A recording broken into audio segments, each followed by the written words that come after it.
Essa talvez seja a mensagem mais séria que o Criador me deu para falar hoje para vocês.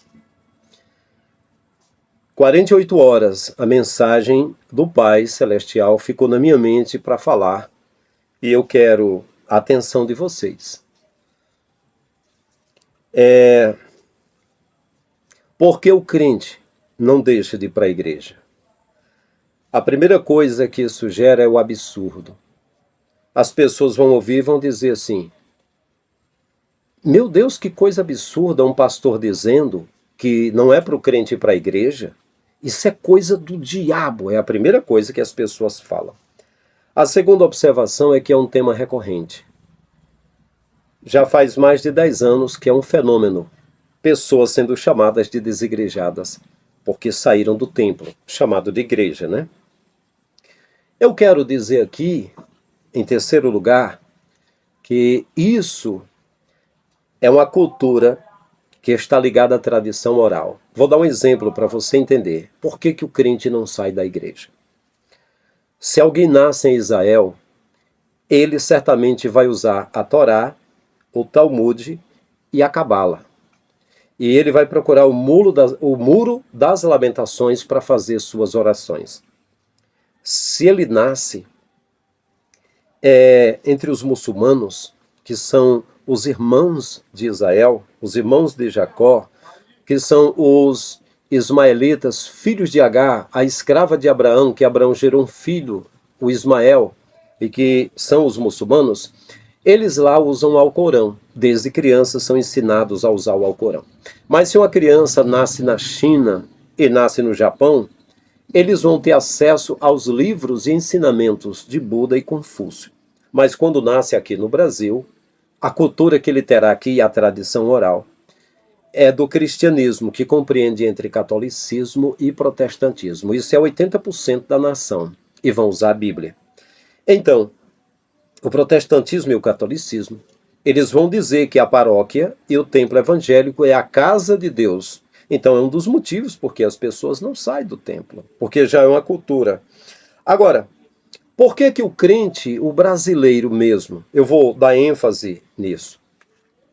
Por que ele vai mesmo para a chamada casa de Zeus, que não é do Criador? Porque o padre assevera que ali é a casa de Deus, é casa de oração e lugar de buscar a Deus, e refúgio dos transeuntes perdidos, dos pecadores, repouso das almas perdidas. E o templo evangélico vão dizer que é a casa de Deus. É o lugar onde Deus habita. Os pastores vão dizer, e os padres também. E porque eles dizem, as pessoas acreditam nisso e vão para ali. Pois bem, agora, por que isso ocorreu? É porque o protestantismo no Brasil, que veio do catolicismo, ele veio com o Martim Lutero e os cavaleiros templários. Entende? Ela está falando, ó, templo, entende? E aí, aqui no Brasil, as lojas maçônicas no início, as sociedades secretas cederam os templos para serem templos evangélicos. E as lojas maçônicas, com a sua arquitetura toda maçônica das divindades da Babilônia, da Grécia, da Pérsia e de todos os impérios, essas arquiteturas ficaram arraigadas, inclusive não só a arquitetura do templo, os modelos do templo, por exemplo. Eu fiz parte de uma igreja Assembleia de Deus, aqui no Ceará, conhecida como Templo Central, que é a mesma igreja mãe em Belém do Pará e Belenzinho em São Paulo. Essa igreja, a tradicional, tinha sempre as 4 colunas do templo de Diana. Entende como vem de longe a questão do templo? E aí, o Martim Lutero, ele veio do catolicismo.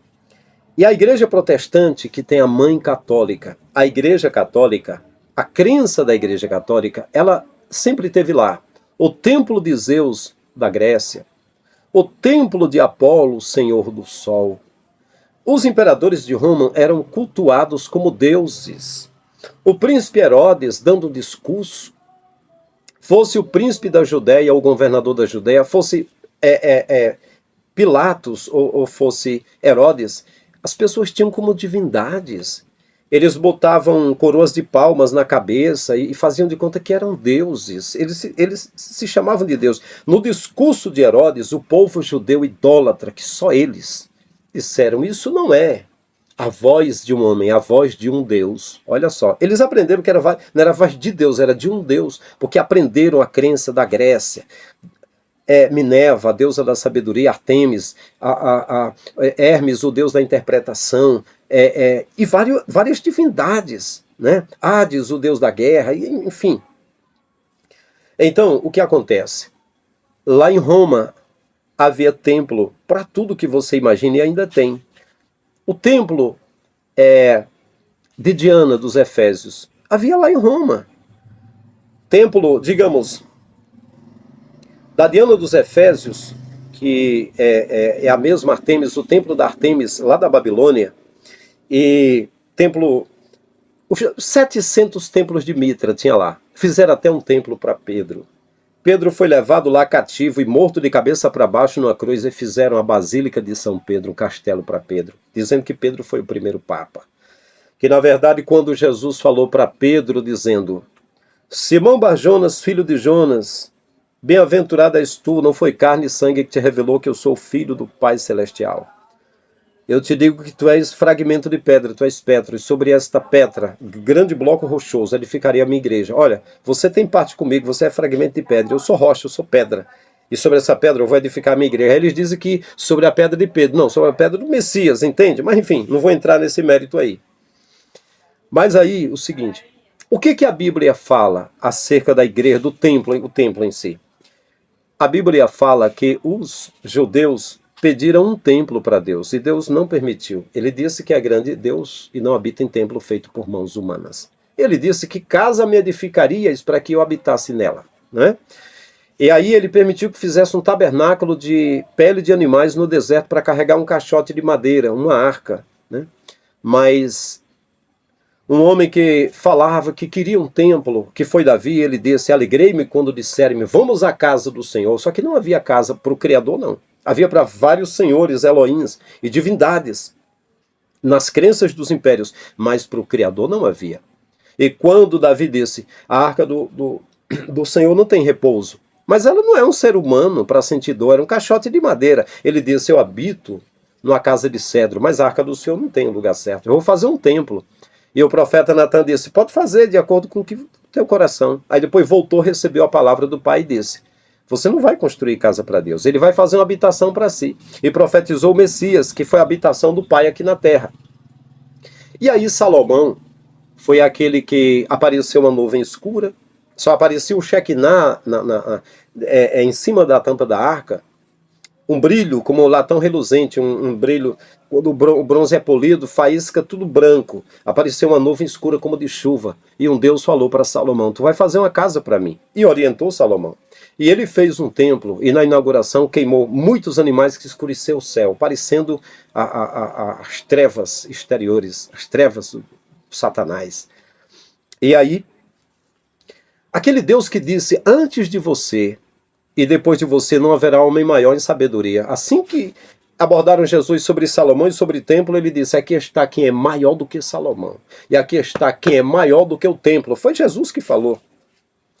E aí, o que acontece? Ele fez 1000 altares no templo. Ou seja, Ezequiel viu os sacerdotes de costas para o altar, num subterrâneo, oferecendo incensos para Mitra e as mulheres chorando pela imagem de Tamuz. E o Mitra torna-se o mesmo Tamuz. E o Tamuz é o mesmo Moloque, e o Moloque é o mesmo Baco. São divindades que veio da Babilônia. E o que acontece? A história diz, a cabala dos judeus dizem que Salomão trabalhou com 72 demônios. E que Salomão desafiou, está escrito na cabala dos judeus, um demônio chamado Asmodeus. E aquele demônio transportou ele para distante do palácio e assumiu o lugar dele em forma de Salomão. Se você acredita ou não acredita, é a cabala dos judeus. Se você disser, eu não acredito na cabala, eu vou dizer, eu também não. Mas o que eu sei é que aquele templo, o Criador ficou tão furioso, que enviou Nabucodonosor de Babilônia, irado para derrubar aquele templo. E os profetas falaram a respeito, Jeremias falou a respeito, os profetas falaram que Deus ia derrubar o templo porque não estava satisfeito, entende? E aí depois, o profeta Neemias e o profeta Zacarias viu o povo sentindo falta de ter um templo, um lugar. A história diz na Cabala que o povo praticou idolatria no templo de Salomão. Desagradou o Criador e esteve lá praticando. Vocês sabiam disso? Aquele demônio que assumiu o lugar de Salomão fez o povo cair na idolatria, não é? E aí o que acontece? O que acontece é que o templo foi derrubado. Então depois, no reinado de Ciro, fizeram o templo de Zorobabel. Pequenininho. O povo queria o templo, mas não era o Criador que queria. E aí eles choraram na inauguração do templo, porque não era do tamanho do templo de Salomão. E no ano 20, antes de Cristo, o rei Herodes disse: eu vou reconstruir o templo de vocês, o templo de Salomão. E aí passou 46 anos construindo um templo. Um templo enorme, templo gigante, para ser um tipo do templo de Salomão. E ele fez as 3 divisórias que representariam o tabernáculo, né? O pórtico, o alpendre, né? A entrada, como uma praça, e depois o altar do sacrifício, o lugar que negociaram, fazendo vendas e câmbios ali com os turistas, para os turistas também queriam oferecer alguma coisa, sacrificar para o Deus de Israel, que não era o Criador. Teve 2 deuses em Israel, o Criador e um Deus falso. Mas não vou falar sobre isso agora. E o que acontece? Tinha um lugar que eles chamavam de lugar santo, que tinha a porta chamada Formosa, mas lá dentro tinha paus, tinha pedras e espada para matar pessoas. E lá dentro, no lugar santo, eles pegaram Tiago, chamado menor, filho de Zebedeu, jogaram pela janela do palácio e mataram. Do palácio, do templo, enfim. Então o que acontece? O que a Bíblia conta? O que a Bíblia fala? Que o próprio Messias falou que aquele templo que reergueram, o de Herodes, não ficaria pedra sobre pedra, seria derrubada. Veja, a Bíblia mostra que o Criador nunca gostou de templo. Mas também o Deus falso pedia sacrifício de todo jeito. O próprio Salomão, na inauguração do templo, queimou um monte de animais que escureceu o céu, mas o profeta Jeremias disse: o Criador nunca pediu sacrifício nenhum, nunca pediu. Então veja só, eu estou falando que tem 2 deuses, né? Ou seja, o que Jesus falou sobre o templo? Quando Pedro disse: olha que pedras, que edificações, Jesus disse: não vê tudo isso, não vai ficar pedra sobre pedra que não seja derrubada. Foi o que Jesus falou. Se perguntassem: Jesus, o que tu acha do templo da Assembleia de Deus aqui do Ceará? O templo lá em Belém do Pará, o templo no Belenzinho, o templo da AD do Brás, ele ia dizer assim: não vai ficar pedra sobre pedra, isso vai ser derrubado, isso não é coisa que o Pai... É isso que o Salvador falaria, ou não? Ou eu estou delirando aqui? Ou eu não sou pastor também? Quer dizer que o seu pastor ensina lá no altar e ele é o Deus, é o Joãozinho, sabe tudo. Mas se eu não estou lá no templo falando, então minha palavra não é consagrada, não é a verdade. O Criador não pode me usar. É assim? Seria assim? Então o que acontece? Quando Jesus chegou lá no templo, ele viu os cambistas trocando as moedas dos visitantes que chegavam lá, porque os visitantes iam na festa da Páscoa, que é uma cidade turística, iam na festa de Pentecoste, iam lá no santuário, e aí Jesus virou as mesas, derrubou as moedas do câmbio, expulsou os animais com azorrague, com um tipo de chicote de corda, e disse: tire estes daqui. A casa de meu pai é chamada casa de oração, de fala, ou seja, é ser humano. Vocês transformaram num salão, num covil de salteadores. Vocês são salteadores. É o que as pessoas fazem com o templo. Assalta você, furta você, ameaçando você com inferno, com pragas. Se você não der, diz que é para Deus. Tudo mentira, não tem base na escritura a forma que eles trabalham. Entende? Transformou num negócio. Foi Jesus que profetizou, foi Jesus que falou. E aí eles disseram: com que autoridade tu faz isso? Ele disse: derruba esse templo, em 3 dias eu edifico novo. E a patrística que escreveu ali essa passagem diz que os discípulos olharam, não entenderam. Mas quando ele morreu e ressuscitou, entenderam que falava do corpo. Ele falava que o templo mesmo do Criador era o corpo dele. E que templo do Criador é templo de fala, de oração, é ser humano. Mas aí, você vai no colégio, eles dizem que oração é uma narração, é uma fala. Mas quando chega no templo, quando fala oração, as pessoas entendem que é para se ajoelhar numa cadeira, num banco, e fazer orações a um Deus que não está lá. Quem foi que disse? Jesus falou para a samaritana: o dia já veio e a hora chegou, que os verdadeiros adoradores adorarão ao Pai em espírito e em verdade.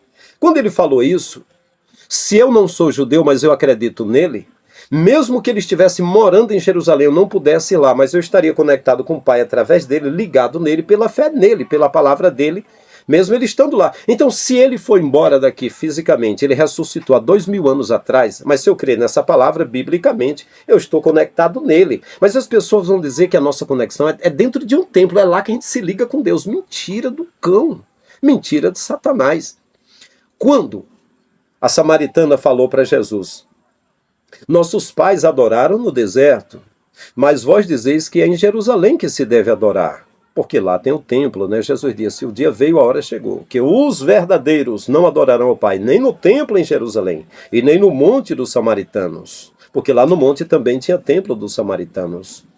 Mas adorarão ao Pai em espírito, porque o Pai é espírito, e importa que os verdadeiros adoradores o adorem em espírito e em verdade. Deus procura, porque é raro, Deus procura os tais para seus adoradores.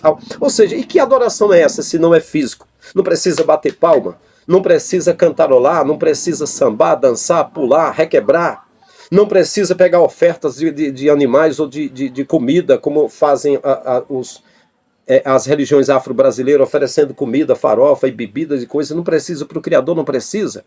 Paulo também disse aos atenienses: ele não requer nada de nossas mãos. Ele, de uma vez, fez tudo pelo poder da palavra, nos sustenta pelo fôlego do nariz, né, como cantam os poetas e tal. Então esse é o Criador, né? Então, foi o que Jesus falou para a samaritana, que era em espírito. Então, como é que a gente adora em espírito? Em espírito é você sempre manter ele como o Criador e não ter nada no lugar dele. Dizer coisa que ele falou sem ter falado, dizer que ele quer uma pessoa no lugar que ele não quer, dizer que ele está na ceia, ele está aqui numa ceia. Ele disse, Jesus falou: nunca mais eu vou estar numa ceia dessa com vocês, só vou estar numa ceia nova lá no reino de meu Pai, mas aqui eu não estarei mais, essa é a última. Ali diz, Jesus está presente aqui, né? Bendito seja o Cordeiro. Irmão, Jesus está aqui presente, fortalecendo hoje. Mentira. Ele falou que não estaria mais. Seria uma ceia nova no reino do Pai, porque a ceia mesmo é comer do pão da vida, que é o Cordeiro de Deus, é espiritualmente, é na fé, não é físico, Deus é espírito. Quem crê em Jesus serve em espírito. João 14, 26, aquele Consolador, o Espírito que o Pai enviar em meu nome estará com vocês. É assim, não é lá no templo fazendo um ritual físico, entende? Então, está escrito que quando morreu e ressuscitou, os discípulos que viram ele dizendo: a casa do meu Pai é casa de fala, de oração, é ser humano. Derruba esse templo, eu faço novo. Entenderam que ele falava do corpo. E Paulo falou em 1 Coríntios 3,16, vós sois o templo do Espírito Santo. Então, o que Jesus falou sobre o templo é isso, que virou um covil de salteadores. O que ele falou mais em João 10:10? Ele começou a dizer: o que não entra pela porta do aprisco das ovelhas, eu sou a porta, né? Entrar pelo aprisco é entrar por Jesus, mas sobe por outra parte, é ladrão e salteador, é o mercenário, né, que veio para matar, roubar e destruir, deixa o lobo atacar a ovelha, ele é um mercenário, mas é o diabo, é o mercenário ou o lobo, nenhum dos dois. Ali está falando de lobos que atacam as ovelhas, né? Assim como pregadores, como cantores atacam as ovelhas, tirando tudo das ovelhas, que seriam isso para ajudar os carentes ficam com fome, morrendo lá igual Lázaro, e eles pagam a uma Camila Barros, uma pastora Camila Barros, digamos assim, 90 mil para pregar. Se o pastor não aguenta, fala com o prefeito. Aí vai dar 9 mil para um garotinho de 15 anos, né, o Miguel Oliveira, vai dar 10 mil para uma Vitória Souza, vai dar 10 mil para um Júnior Trovão, aí vai dar muito dinheiro para Silas Malafaia, muito dinheiro para Edir Macedo, porque esses pedem, arrancam dinheiro direto, Valdemiro Santiago, tem o Angelo Duque, tem o Leonardo Salles, tá recheado de gente pegando toda essa fortuna, investindo em patrimônios, mas os pobres, que é bom, estão abandonados, porque não se pode investir em pessoas que comem, que bebem, que sangram, que choram, nos carentes. A casa de Deus não tem que ficar abandonada, sabe por quê? Porque é muito caro comprar bancos luxuosos, acolchoados, com interpretação simultânea, com fonezinho ali, né? Fazer galerias de vidro, investir em patrimônio físico, que Jesus disse que não fica pedra sobre pedra, que vai ser derrubado, que sempre Deus derrubou. Mas o pessoal está fazendo, construindo. Edir Macedo fez um semelhante ao Templo de Salomão. É Jesus dizendo que vai cair aquele templo que Jesus disse que ia cair. O imperador Tito, no ano 70, derrubou aquele templo. Por que derrubou? Jesus disse que ia ser derrubado. Mas as pessoas constroem de Jesus está aqui dentro do templo. Mentira, não está.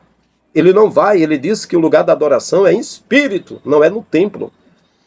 Então, meus queridos, e o que os apóstolos falaram? Estevão, sendo apedrejado, falou: Deus não habita em templo feito por mãos humanas. Paulo falou aos atenienses: Deus não habita em templo feito por mãos humanas. E Tiago disse: a religião verdadeira não é templo. Tiago disse assim: a religião verdadeira é cuidar do órfão, da viúva e guardar a língua do mal. Não era questão de templo. O que Jesus falou sobre templo? Ele disse: as minhas ovelhas ouvem a minha voz e eu as chamo para fora. De onde? Do templo. A palavra eclésia, igreja, significa povos chamados para fora. De onde? Do templo. Não foi aqueles que Jesus viu carregando peso nos ombros. Ele disse: vocês, fariseus, põem nos ombros dos homens fardos pesados e difíceis de suportar que vocês não querem carregar, mas põe lá. E Jesus disse: quem está cansado e oprimido, venha. Pegue o jugo, o meu jugo que é suave e leve, aprenda de mim que sou manso e humilde de coração, e encontrareis descanso para vossas almas. Meu jugo é suave, meu fardo é leve. Desde 2014 que eu estou com esse descanso na minha alma. Um dos descansos, eu não preciso carregar no meu ombro o credo, a cartilha da Assembleia de Deus. Eu posso falar a verdade da minha consciência que o Pai me entrega de madrugada a qualquer hora. A mensagem vem na minha mente, eu falo tudo aqui, segundo o Pai me concede, com toda liberdade. Ninguém vai puxar meu paletó, porque eu não estou lá no templo da opressão, do engano, prendendo as almas. Jesus disse: vocês nem entram, nem deixam entrar os que estão entrando, não é? Então, meus queridos, para abreviar, para não ficar muito longo, é o seguinte: os pastores, eles mentem. É por isso que as pessoas estão presas no templo. Eles dizem que o corpo de Jesus e o sangue de Jesus, que Jesus disse que se não comesse, não teria participação com ele, está lá, numa ceia simbólica da transubstância, aliás, consubstanciação, que eles criaram, um ritual simbólico lá dentro, pegando um pedacinho de pão e um suquinho de uva, para dizer que quem comer aquilo representa o corpo de Cristo. Olha, vocês não entenderam. Na verdade, podem ter entendido, mas fazem de propósito para prender as almas lá dentro, porque elas têm lã, elas têm carne, elas têm gordura, elas têm leite e até os ossos vocês querem, até o chifre vocês usam. Querem até os casquinhos das ovelhas. Então é por isso que vocês seguram ela lá. Então, quando Jesus disse, tipo assim, olha, a festa da Páscoa que eu estou aqui celebrando com vocês 12, essa Israel faz uma vez por ano. Eles comem o cordeiro assado, que representa eu mesmo, com ervas amargas para lembrar da amargura que vocês tiveram no Egito. Um pouco de tempo que eles ficaram lá na terra de Gósen até que morresse um faraó e começasse a oprimir, mas ficaram lá uns 400 anos. E aí 400 foi a trajetória toda, né? Porque o faraó morreu e eles começaram a ser oprimidos, então o pai é uma história que os 400 anos de história envolve toda essa história. Então, o que acontece? E aí o cordeiro foi morto, foi dada uma ordem que passasse o sangue nos umbrais e tal. Toda aquela história lá do êxodo, da passagem do povo de Israel da terra do Egito para Canaã, em direção a Canaã. Então, uma vez por ano, eles comiam a festa da Páscoa, que significa a passagem que Deus tirou eles do Egito. Então, Jesus estaria tirando essas pessoas de uma vida de pecados, digamos agora, e conduzindo para Canaã celestial, né? E agora o cordeiro não era aquele cordeiro morto, agora ele mesmo ia morrer. Então ele estava dizendo que da mesma forma que pegavam o cordeiro e repartia com um vizinho que não tinha carne, comia assado o cordeiro, que era imolado, então Jesus está sendo oferecido em sacrifício. Nós iríamos comê-lo simbolicamente, mas não era simbolizado por comida, era na fé. Era para crer no Cordeiro. Da mesma forma, ele diz, da mesma forma que levantaram a serpente no deserto, o Filho do Homem será levantado. Quem nele crê tem a vida eterna. Não precisa de ritual. O ladrão que estava do lado dele da cruz, chegou a fazer algum ritual? Chegou a congregar, fazer alguma coisa? Não. Ele olhou para ele e só creu. Ele disse, Senhor, lembra-te de mim quando entrares no teu reino. Jesus disse, hoje mesmo estarás comigo no paraíso. Acabou. Questão de crer. Não tem de fazer ritual mais, Jesus disse para a samaritana. Não é no templo físico. Não precisa fazer mais nada físico. É em espírito. O Pai procura os tais para seus adoradores. Então a ceia que é feita na igreja evangélica é falsa. A igreja católica criou a transubstanciação, dizendo que os elementos, a hóstia e o vinho, é transformado no corpo e no sangue de Jesus. É uma bizarrice.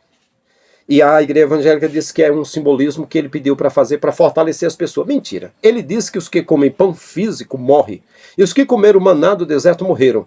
Mas esse pão que ele está dando é para a vida eterna. Quem comer nunca morrerá. Não tem essa coisa, vai ficar fraco, vai ficar doente se não tomar a ceia. Se ficar em casa, irmão, se não for no templo e não comer, vai ficar fraco, vai ficar doente na fé. Mentira. Ele disse que quem comer não morre, é crer. é espiritualmente. Agora, ele pegou pão nos pratos e botou pão nos pratos dele e partiu. Judas molhou o pão no prato de Jesus, no vinho, ele disse, faça isso em memória de mim. O que foi que a igreja primitiva fez? Ela criou a ceia da consubstanciação, a ceia simbólica? Não. Ela partiu o pão de casa em casa. Eles partiam 2 pães, o pão da vida, que era crer em Jesus para a vida eterna, e o pão físico para a vida terrena, porque sem pão a gente morre de fome. E quantas pessoas passam fome? Porque o irmão, que é diácono da igreja, que é presbítero, que é auxiliar, ao invés de pegar um pouquinho da sua renda e ajudar um parente que está passando fome, não. Simplesmente entrega tudo ao líder, e o líder investe em Ferrari, Lamborghini, em Honda, em Mercedes, em apartamentos, em iates, em luxo, e eles sabem disso, as pessoas sabem disso, que a grande Babilônia, que compreende a igreja católica e a evangélica, a mãe das prostituições, com esses noivos falsos explorando a noiva do cordeiro, pegando tudo para eles, a Bíblia chama em Apocalipse de comerciantes, e diz que com a queda da Babilônia, eles vão chorar porque vão perder suas riquezas. Esse povo é rico, os padres e pastores, eles reinam nessa terra, os reinos da terra, os reis chorarão, porque perderão suas riquezas. Mas o convite do Pai em Apocalipse é, sai dela, povo meu, não sejas cúmplice dos seus pecados e não participe dos flagelos que há de vir sobre ela. Então, meus queridos, eles mentem sobre o corpo e o sangue de Jesus. Vem aqui para o templo. O Marco Feliciano disse que é lá dentro do templo que se tem parte com o corpo e sangue de Jesus. Mentira, é totalmente o contrário. Ele derrubou o templo e disse que era em espírito. Agora, se tem uma participação que deve ser feita, é pão, levar pão para a casa dos famintos. Foi Jesus que disse para o jovem rico, quer ser perfeito, vai, venda o que tens, dê aos pobres. O que pobre quer? Pobre quer comer e quer viver bem. E vem e siga-me, terás um tesouro no céu.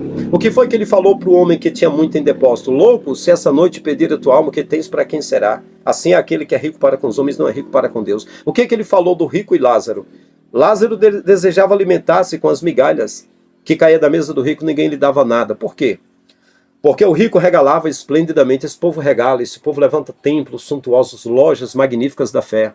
Ele leva cantores e pregadores caros, chegam lá em limusines, tudo com anel de ouro, joias de ouro, bolsas de 160 mil reais, sapatos, relógios de 300 mil reais, sapatos de 100 mil reais, e esbanjando riquezas. E o povo pobre sustentando, oprimido eles como se fosse um império romano, pagando imposto para esses deuses, imperadores, esses césares da fé que estão aí, não é?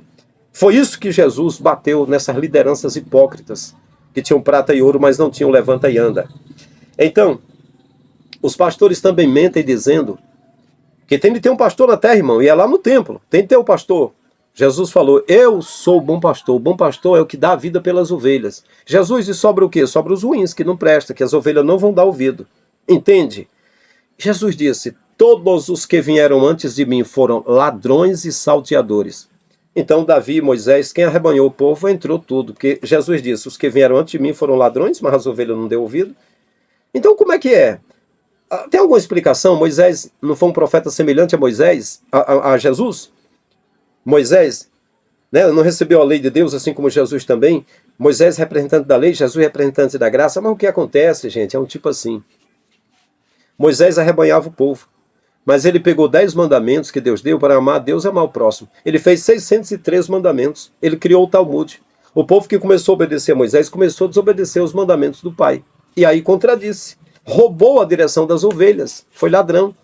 As ovelhas... O povo que acreditava em Moisés usava a escritura totalmente o contrário do propósito do Pai. Eu vou dar um exemplo aqui.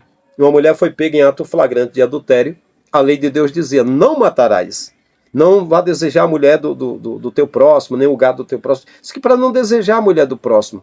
Mas aí o cara desejou a mulher, pegou a mulher, entendeu? Pegou lá a mulher, mas era só a mulher que estava sendo julgada. Moisés disse, é o seguinte, o homem não deve praticar sexo com outro homem, isso é abominação diante de Deus. Mas se a mulher foi pega no adultério, pedra nela. Não era ser pedra no homem também, não, Moisés? Não. Havia um machismo. No Antigo Testamento a gente vê isso, quando a gente estuda as culturas, os costumes e tudo. A mulher sofria muito, e ainda hoje no Oriente Médio a mulher sofre muito, e principalmente o povo ismaelita, o povo do Alcorão, as mulheres tudo vestidas, tudo, a mulher é um capacho do homem lá, mas não quero entrar nesse mérito. Mas o que acontece é que aí eles falam que tem de ter um pastor ali, né? Mas Jesus disse, eu sou bom pastor, e os que vieram antes de mim foram ladrões e salteadores. Imagine agora e depois de Jesus. É ladrões e salteadores, não tem jeito. O bom pastor é o que dá a vida pelas ovelhas. Esse povo vive luxando através das ovelhas, mas não cuida das ovelhas. Isaías disse que são cães gulosos que só quer cada um a sua parte. Ezequiel falou contra os pastores de Israel e Jeremias também, e outros profetas que os pastores de Israel, e é o reflexo dos pastores de hoje. Eles acreditam tudo em Israel, eles pegam caravana e vão para Israel e se inspiram nas histórias de Israel, mas se inspiram na história dos fariseus, não no ensino do Messias. Eles pegam o Messias assim como a Igreja Católica pegou Pedro. Ah, Pedro foi o primeiro papa, e vocês crucificaram o seu papa de cabeça para baixo? Agora é papa, tá morto, não pode falar nada, se esse vivo matava de novo, né? Mas enfim, não estou falando do pessoal católico que tem uma fé forte, ou do povo evangélico, as pessoas, não estou falando de pessoas, eu estou falando da ação das lideranças durante o século que eles fizeram. Eu não culpo nenhum católico pela história do catolicismo, eu não culpo nenhum evangélico pela história do protestantismo. Estou aqui despertando a sua mente para você saber das raízes, de onde veio esse ensino, por exemplo, de estar no templo, tem de estar no templo, entende? Então, não tem de ter pastor não, o pastor é o Messias, e ele é universal, ele congrega as suas ovelhas, estava escrito, e ele diz, ainda tem um povo, que ainda eu vou compor nesse rebanho para que haja um só rebanho, um só pastor. E esse povo que ainda vai vir, que ainda vai se agregar com a igreja do Messias, haverá um só pastor. Agora mesmo, a igreja do Messias, ela só tem um pastor, um marido, um noivo. As igrejas que tem vários pastores aí, um monte, eles são os amantes. Eles estão, mas só que não são amantes, porque na verdade a noiva do Cordeiro não estão prostituindo com esses amantes aí, entende? Essas lideranças que tem por aí são amantes, mas isso também não é a noiva, é a prostituta, é a grande meretriz, a prostituta, a grande Babilônia que deu de beber a todas as nações com o vinho da ira da sua prostituição, entende? A igreja de Jesus é pura, imaculada, povo zeloso e de boas obras, coluna e firmeza da verdade. E estão saindo fora desses templos aí, estão entendendo que são o templo do Espírito Santo. Meus queridos, a palavra, eu estou abreviando aqui, a palavra é forte, é para os que são chamados mesmo ao arrependimento, chamados para a verdade, para a libertação, né? Os pastores mentem, dizem que se deixar de ir ao templo, fica desviado. Não, fica desviado do sistema, porque não tem como errar esse caminho que é o Messias. Está escrito que nem o cego errará o caminho. Jesus disse, eu sou o caminho, e a verdade, e a vida. Ninguém vem ao Pai senão por mim. Então, para ir até o Criador, só preciso de Jesus. Não preciso do templo que ele reprovou, o templo que ele derrubou e disse, a casa de meu pai é casa de fala, vocês transformaram nesse covil. E disse a Pedro, não vai ficar pedra sobre pedra. E disse a samaritana, o dia veio e a hora chegou que a adoração é em espírito. Eu vou deixar de preferir Jesus para preferir você, negociante? Você, comerciante da fé? Não, não.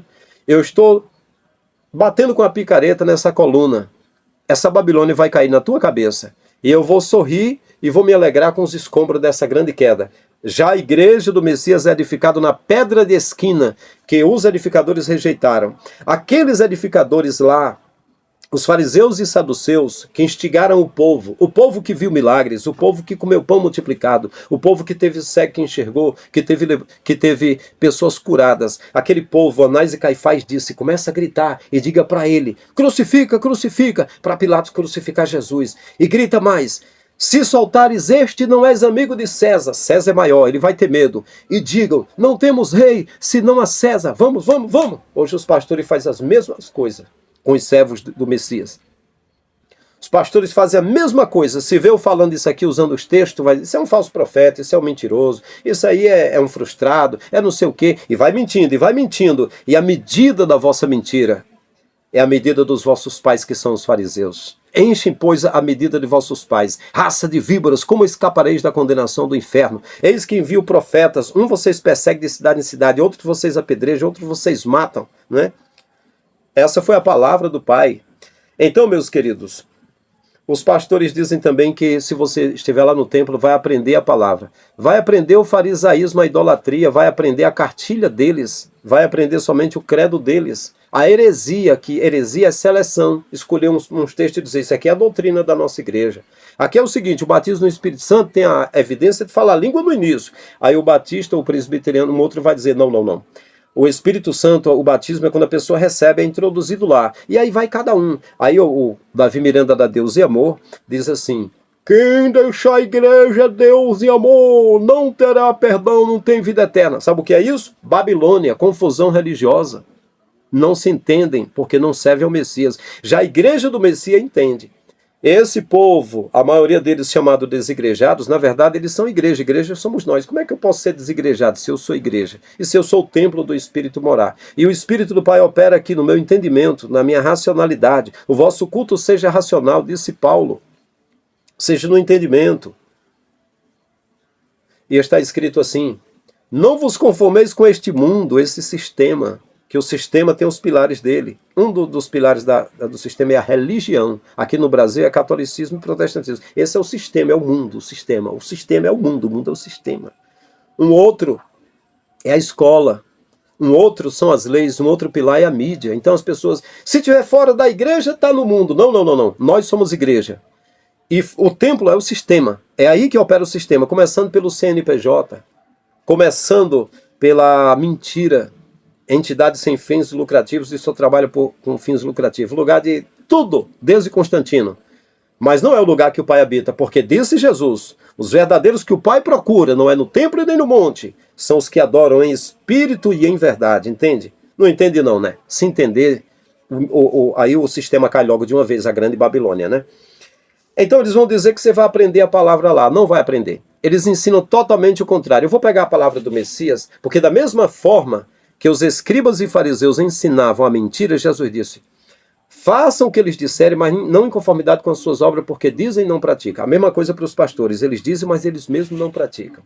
Então eles botam você para praticar e você carregar um fardo que eles mesmos nem com o dedo carregam. Vivem uma vida dupla. Os líderes vivem uma vida dupla. 99,9% deles arranjam amantes. Todos os pastores falaram isso para mim. Contaram até uma piada e disseram assim. Todos nós, né? A gente dá uma escorregadinha.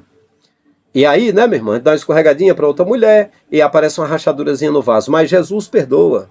E o Espírito Santo passa um óleozinho ali e faz uma emendazinha no vaso. E a esposa não esquece. Aí sempre que a gente pisa na bola, a esposa bate só em cima da emenda. KKKKKK. É verdade. Os líderes são homens como outros, não são santos não. Usam o nome de Jesus assim como usam o nome de Pedro para dizer que foi o primeiro papa quando mataram. Não é verdade. Odeiam ao Messias. O Jesus que eles adoram, um Jesus falso na cabeça deles. O verdadeiro Messias que mandou negar a si mesmo, que rejeitou todas as glórias do mundo, que ensinou a repartir com os carentes. Essas pessoas não fazem isso não. Aquela igreja primitiva, que partia o pão de casa em casa, os que traziam valor aos apóstolos, eles repartiam com os carentes, vai entregar valores aos apóstolos. Apóstolo Valdemiro Santiago, não é apóstolo coisa nenhuma, é um charlatão. Ele vai pegar uma propriedade e vai repartir com pobres, segundo está em Atos 4:30 em diante? Não, vai ficar para ele, vai dizer, não, é no nome da igreja, a igreja é dele, acabou. O apóstolo Leonardo Salles, todo ano um terreno para você, ele vai pegar o terreno e vai vender e fazer. Sabe que não é a igreja primitiva. A igreja primitiva era os do caminho, chamado de seita dos nazarenos. Sabe que não é essa. Sabe que é uma Babilônia. E vocês sabendo estão aí. Porque vocês são perdidos mesmo, vocês querem mesmo. São covardes mesmo. Eu não sou covarde. Eu sendo líder. Agora diga, eu roubei alguma coisa? Eu cobrei 1 centavo para pregar, onde eu passei 10 anos pregando no Brasil. Eu ministrei alguma oferta em alguma igreja, eu enchi um prato de comida onde eu passei, eu olhei para a esposa de alguém ou filha de alguém, eu parei de jejumar onde eu estava, onde eu andava, eu não vivia trancado num quarto orando em todo lugar que eu chegava. Aqui vizinho, no Rio Grande do Norte, um pastor chamado Cícero Romão, Baraunas, há uns anos atrás, ele falou na igreja, esses jovens, ele sempre vem e prega aqui na igreja, eu ponho ele num quarto, numa garagem que eu tenho, toda hora que eu vou ver ele, convidar para tomar um banho, convidar para almoçar, para jantar, ele está orando e lendo a Bíblia. Sempre foi meu estilo. E aí eu tenho fé para falar, não posso falar? Tem alguma coisa para me acusar, para dizer que é mentira?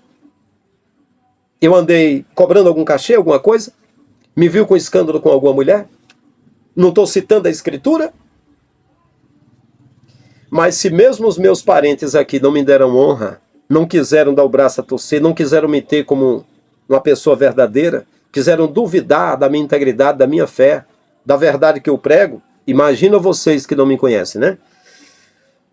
Pois bem, meus queridos, abreviando aqui, para concluir, eu vou ser mais veemente agora, vou ser um pouquinho mais duro.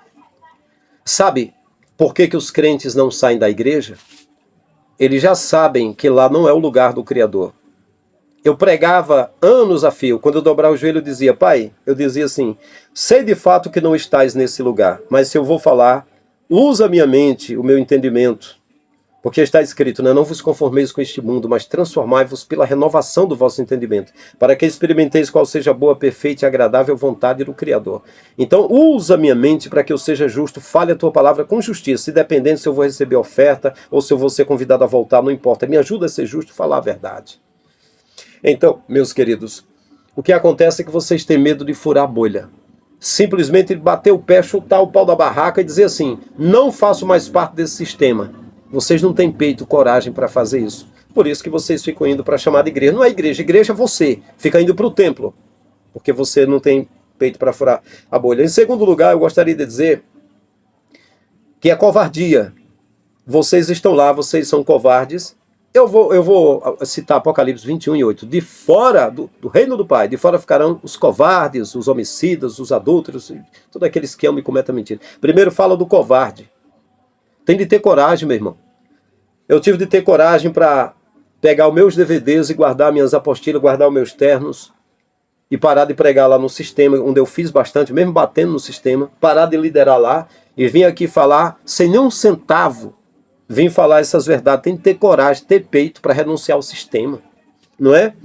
Então, quem é covarde, eu digo que é covardia, é o medo, você tem medo de decidir a sua própria vida, fazer o que você gosta. Você quer ir no cinema ver um filme. Filme é coisa santa, é coisa de homem. O sistema dá o filme para as pessoas consumirem o filme. Todo mundo gosta de filme. O Marco Feliciano disse que tem um cinema, ele é referência para os evangélicos alienados, né? As pessoas alienadas pelo sistema, não estou aqui xingando essas pessoas, eu entendo, sei muito bem o que é isso, entende? Ele disse, eu tenho meu cinema, eu tenho a minha TV de 130 polegadas, eu acho, não sei, uma coisa do tipo. Eu vejo um filme, 2, 3, 4, eu acordo e vejo mais, eu gosto, entende? Então, você também quer ir no cinema, quer ir na praia, quer andar, quer se divertir, não coloque nada no lugar de Deus e não faça mal ao próximo, que está tudo certo. Você é um santo, é separado para Deus, você também. Fique à vontade, viva a tua vida. Não fique escravizado por esse sistema, né? Mas aí você tem medo de furar a bolha. Não, se eu sair, todo mundo vai dizer, mas ele era santo, ela era santa, e não sei o quê. E aí, meu Deus, você tem medo de fazer isso. Então, o medo de ser demonizado pelos irmãos, né? Te chamar de desviado, de desviada, você tem medo. Então, aí tem outro medo que você tem também, enganaram você. Medo do diabo. Não, se eu sair do templo da igreja, aí o diabo me pega. Mentira. Esse diabo aí que os pastores usam como aliado para ganhar muita grana e dominar as pessoas, ele veio do Império Persa. É a crença lá do Zoroastro. O céu do Zoroastro, o inferno do Zoroastro, o diabo do Zoroastro, as coisas, as crenças sobre a ressurreição do Zoroastro, o Jesus, o perfil de Jesus de Zoroastro foi tudo copiado pelos judeus e o protestantismo. É a crença dos judeus e do protestantismo, é a mesma coisa. A ressurreição, o diabo, aquelas coisas, tudo lá de Zoroastro, do helenismo. Os persas acreditavam de Zoroastro, aí os escribas fariseus pegaram, os judeus pegaram, a igreja católica pegou também, acreditou, a igreja protestante pegou, aí tem aí o Satanás, Ra-Satã, o agente do caos. Ele não é esse demônio por aí que vive pegando você se você estiver fora do templo, não. Não é esse, mas eles usam um falso. Aí vocês têm medo do diabo. O inferno também, as almas que chegam, segundo Jesus, os corpos podres que eles botavam lá no Monte Caveira e queimavam lá, e faziam cremação lá dos corpos, as coisas lá, e deixava de existir, não ficava sofrendo e queimando não, queimava deixava de existir. E assim ele falando do fim dos ímpios, aí, né, aqueles que escrevem os textos, né, da religião, dá uma ajudinha para as pessoas entenderem que vai penar eternamente, não. Não foi isso que o Messias falou. Mas eu não vou entrar nesse mérito agora. Eu falo sobre o inferno aqui, procure sobre a face do inferno aqui no canal para você entender. Então, com medo do inferno, você vai ficar confinado, vai ficar preso no templo, com medo do inferno. um inferno que nem existe. Não é dessa forma. Só vou advertir uma coisa. Eu sou pai, eu tenho 2 filhos. Se um dos meus filhos fosse criminoso, bandido, eu jamais quereria passar uma vida num lugar de delícias, no paraíso, e vendo um outro filho meu pagando a eternidade toda, queimando no fogo. Não está vendo? Isso aí foi mentira, foi engano. Fraudaram a Escritura. Não é a verdade, não é isso. De forma nenhuma, não é dessa forma. O plano do pai é diferente. Mas quem é que vai... Você pega os textos originais, os papiros, os pergaminhos, todo fragmentado, completa as histórias tudo, trabalha como a Igreja Católica trabalhou direitinho. Aí começa a medir, dizer assim, vamos dizer que as asas dos anjos têm um tamanho, que é assim, que é assado. Quem foi que disse que anjo tem asa? Todos os anjos apareceram só em forma de homem, de varão, mas não vou entrar nesse mérito aí. Então, o diabo que eles falam para lhe prender no templo é falso. O inferno que eles falam é falso também. Aí o seguinte, as pessoas... E por último, o que acontece? As pessoas são influenciadas pelos líderes para negar o que é santo. Da mesma forma que Anás e Caifás influenciou o povo para gritar e dizer, fora com este, crucifica, crucifica em coro. Da mesma forma, os líderes das igrejas também. Manda sair fora, manda crucificar. Este seja um Frank Lima da vida, seja um Davi...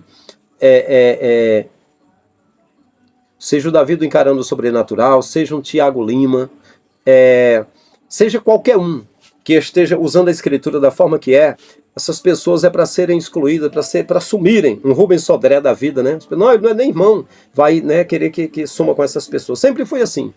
Sempre os líderes vão fazer vocês negarem o santo. E aqueles que são enviados por Jesus têm de ser morto, apedrejado, perseguido de cidade em cidade, ser morto. Foi o que Jesus falou.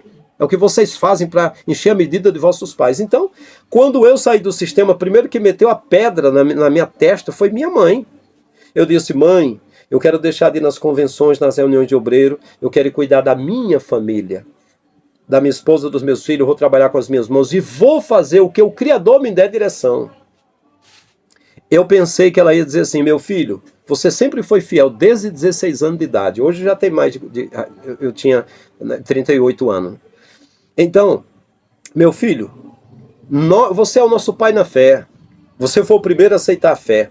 Você sempre foi de jejum e de oração. Congregamos 2 anos com você e vimos que você não se deitava numa rede, no alpendre da igreja, da casa pastoral, e nem sentava num terreiro lá para conversar com o seu Eduardo, o vizinho.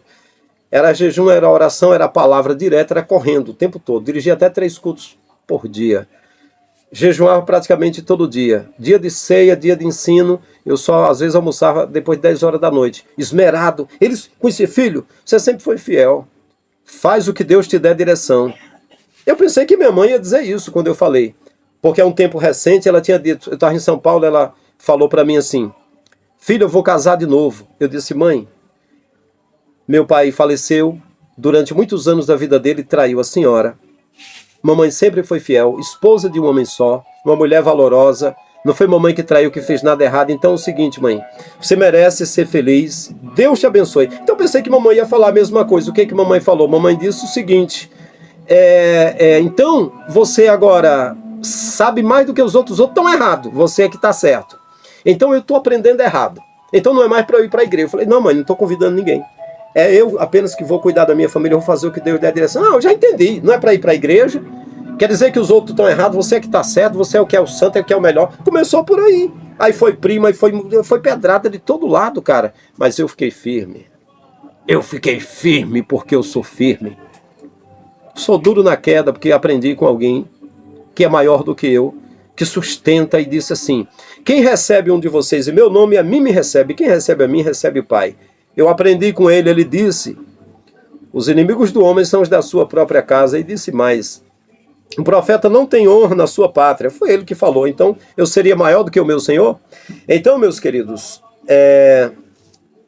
tem outra coisa também, o que acontece é porque vocês gostam de um clube, e a igreja virou um clube social. Vai ser muito ruim deixar de frequentar o clube. E também, vocês gostam de massagem na consciência. Ô, irmão, você está certo, irmão, não pode sair da igreja, não. Não é possível que todo mundo esteja errado e esses desigrejados estejam certos. Então, Vocês temem a solidão, né? E aí imagina o que Elias não passou sozinho, dizendo, só sobrou eu dos profetas, apesar de 7.000 que Deus escondeu e Elias não sabia. Imagina a solidão de Micaías, lá no calabouço de Acabe, porque era profeta do Senhor e havia 850 profetas de Baal e de Asherá. Imagina a solidão de Jeremias num poço de lama, nos reinados que se seguiram.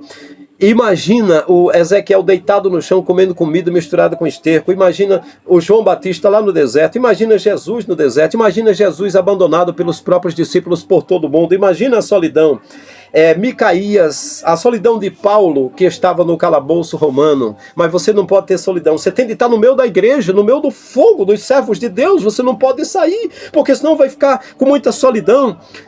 Vocês temem serem ridicularizados, né? Chamar você de desviado, alguma coisa do tipo, né? Teme ser chamado de desviado. Então, aprenda, Jesus disse, quem quiser vir após mim, negue-se a si mesmo, tome cada dia a sua cruz e siga-me, entende? Jesus disse, quem quiser salvar a sua vida, perdê-la-á, mas quem perder a sua vida por amor de mim, achá-la-á. O que vocês estão fazendo é cometendo iniquidade num templo que Jesus reprovou, servindo a um Deus que não bate com a escritura sagrada e no lugar que Jesus disse que não é o lugar de adoração. O que acontece é que vocês estão cometendo impiedade. O dinheiro que vocês dão para esses mercenários e lobos era para dar para o pobre, a viúva, o órfão, o estrangeiro, o doente. E Jesus disse em Mateus 25:31, quando o Filho do Homem vier nas nuvens do céu com poder e grande glória, e se assentar no trono de glória, e reunir as nações diante dele, e separar uns dos outros, vai dizer aos que estão à sua direita, vinde benditos de meu Pai, possui o reino eterno, preparado para ti desde a fundação do mundo. Não foi porque obedeceste a pastores, não foi porque tomaste ceia, não foi porque frequentaste templo, não foi porque guardaste a doutrina, não foi porque guardaste sábado, não. Venha possuir o reino eterno, porque eu tive fome, eu tive sede, eu estive nu, preso, doente, você cuidou de mim. Quando foi que eu fiz? Quando você fez os pequeninos, carentes que acreditavam em mim. Apartai-vos de mim, malditos, para o fogo eterno, preparado para Satanás e seus anjos. Ele vai pegar pastores, apóstolos, bispos e a reca de crentes seguindo essa grande Babilônia. Aparta-te de mim, malditos. Eu tive fome, eu tive sede, eu estive nu, preso, doente, estrangeiro, e você não cuidou de mim. Quando foi que eu te vi assim e não cuidei? Quando deixaste de fazer os meus pequeninos. As riquezas são investidas nos grandes. É no Edir Macedo, é no Silas Malafaia, no Valdemiro Santiago, é em qualquer um. Quanto maior a igreja, mais pessoas seguindo lá, investindo tudo, vendendo objetos para ajudar esse pessoal a ficar rico. Vocês são cúmplices, vocês são iníquos, estão cometendo iniquidade, estão colocando esse pessoal no lugar do Criador, estão cometendo impiedade também, deixando de ajudar o carente para ajudar esses cães gulosos. O inferno está aguardando vocês, a perdição eterna. Eu estou falando baseado em Mateus 25:31, que Jesus disse, vai dizer, aparta-te de mim para o inferno, para o fogo eterno. Eu tive fome, tive sede, você não cuidou. É isso que está escrito, para não ver dizer que sou eu que estou dizendo. Então, meus queridos, Apocalipse 21:8, vocês que estão no templo, entendo que essa palavra chama vocês de covardes, está escrito, ficarão os covardes. E por que vocês são covardes? Porque o dia e a hora já chegou há 2000 anos atrás, que os verdadeiros adoram, não é no templo que foi derrubado no ano 70, profetizado por Jesus, pelo imperador Tito. O templo dos judeus foi derrubado de novo, não. E nem os templos que estão aí, que não foi Jesus que mandou derrubar. Os verdadeiros adoradores adoram em espírito. Vocês que estão no templo são os falsos adoradores. E na frente de vocês estão os mercenários e lobos, como Marco Feliciano e como os pastores que estão aí, na frente desse sistema. Essa é a verdade que eu vejo na Escritura. Me convença do contrário. Mostre que é o contrário. Diga nos comentários o que você acha. Até o próximo vídeo. Um grande abraço. Estamos juntos.